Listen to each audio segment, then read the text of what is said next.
তুমি জানো যে আমার বাসায় এসি লাগাইছি, আমি এসিতে বসে থাকি, তুমি না গরমের মধ্যে বললা কি ডেট করবা, আসো। তাহলে তো ভালোই হয়, চলো বাসায় যাই। হ্যাঁ ভালো হয়, তুমি তোমার বাসায় যাও, আমি আমার বাসায় যে এসির বাতাস খাই। না মানে আমার বাসায় কেউ নাই। তোমার বাসায় খালি যান? চলো তাহলে আমরা তোমার বাসায় যাই। জান তোমার বাসায় এসি আছে না? না, এসি তো এখন লাগাইনি। এসি নেই? আমি যদি আগে জানতাম যে তোমার বাসায় এসি নেই, তোমার মতো মেয়ের লগে তো আমি প্রেমই করতাম না।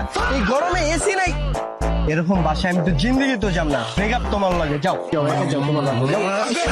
বাবা আমি এসি ছাড়া চলাচল করি না। ওই তাহলে থাকতো না, আমি বাসায় যাই। এই বেটা বাসায় যাবি মানে? আরে বাসায় নতুন এসি লাগাইছি না, বুঝছস তাই? বাসায় যে এসির বাতাস খাই, খামাখা গরমের ভিতরে রোদের ভিতরে কি করবো, থাক। চল সোহেল ভাই যা